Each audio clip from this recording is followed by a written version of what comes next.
So you just heard an amazing track that you want to cover on the piano, but you can't find anywhere a cover for this, so you have to create it yourself. Don't worry, I've had to do it countless times. So here are my 7 steps to cover any track on the piano. Let's get started. So the first step is to find the scale. The scale is the basic structure of the melody. Once you have the scale, you can know where the right notes are to be played. So to find the scale, play the first few notes on the keyboard. Or, if you want, you have the melody in mind. What you have to play is every single white note and listen to the ones that don't sound right. These are probably black notes. Replace them by the right black notes and you will find yourself a scale that's ready to go. Of course, you sometimes have many scales in a single song. We'll talk about this later. On step 2, you have to find the melody. The melody is the thing that you would sing with your voice for someone else to understand which music you're talking about. So with your right hand only, you're going to play the melody.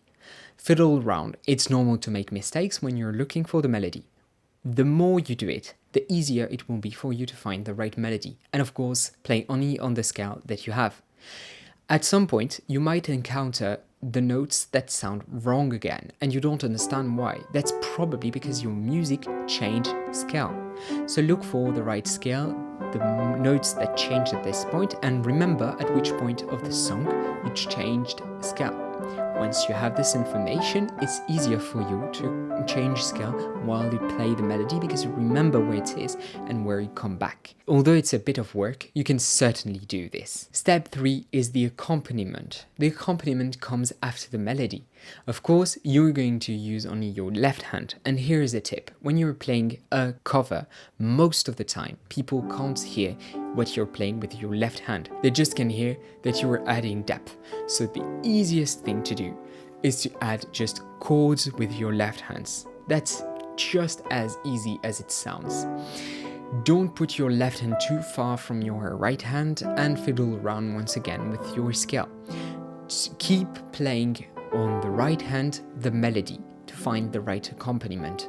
And most of the time, this should suffice. By the way, if you like this video so far, a like and a subscribe would be massively appreciated. Step 4, let's work on the rhythm. You probably already had this when you were trying to play the melody, but it can be a bit harder to incorporate it while you're trying to find the melody or the accompaniment.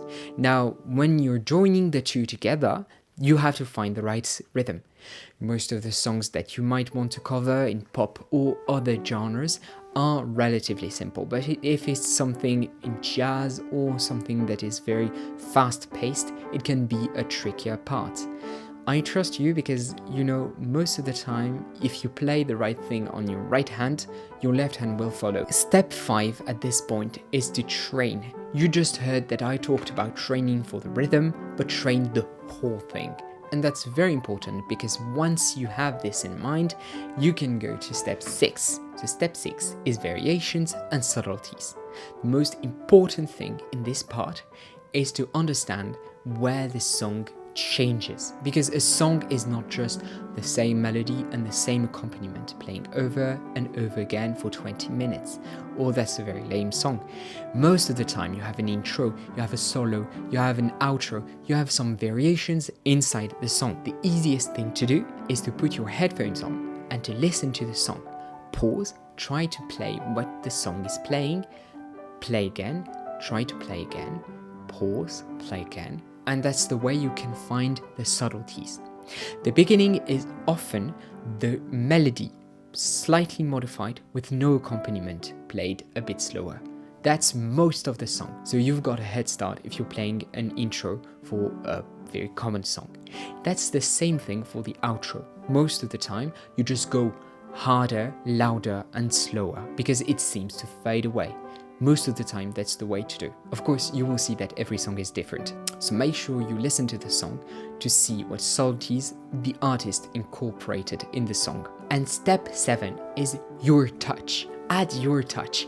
It's quite simple to understand because Once you've covered a track, it still isn't yours, but you've made all the work. So you can add what you want, you can add what you like, you can add what you feel is right. Most of the time, a track sounds amazing, but once you play with it, you see that you want to find something a bit different, that you want to add a different rhythm, that you want to add extra notes, change scale. Everything is possible once you add your own touch, and it makes it so unique. Once you post a music online, you don't want people to say, oh, I know this song, this is from Alan Walker or something like this. What you want people to say is, oh, I know this song, but you play it so well, I love your version. People don't care about listening to the same song over and over by different artists.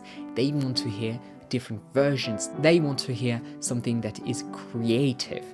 And that's your part. That's what you can create unique, and no one can replace you in this task. So these were my 7 steps to cover a song. Find the scale, find the melody and fine-tune the scale, find the accompaniment, find the rhythm, train, add variations and the subtleties that the artist wanted to incorporate. And step 7, the most important, is to add your touch and have fun with it. That's the most important part. That being said, I wish every single one of you a great experience covering songs. Of course, if you find difficulties while covering a song and you want me to make a cover of this song for you, just leave the name in the comments below and I'll do my best to do it. Thanks to all of you. Stay safe out there.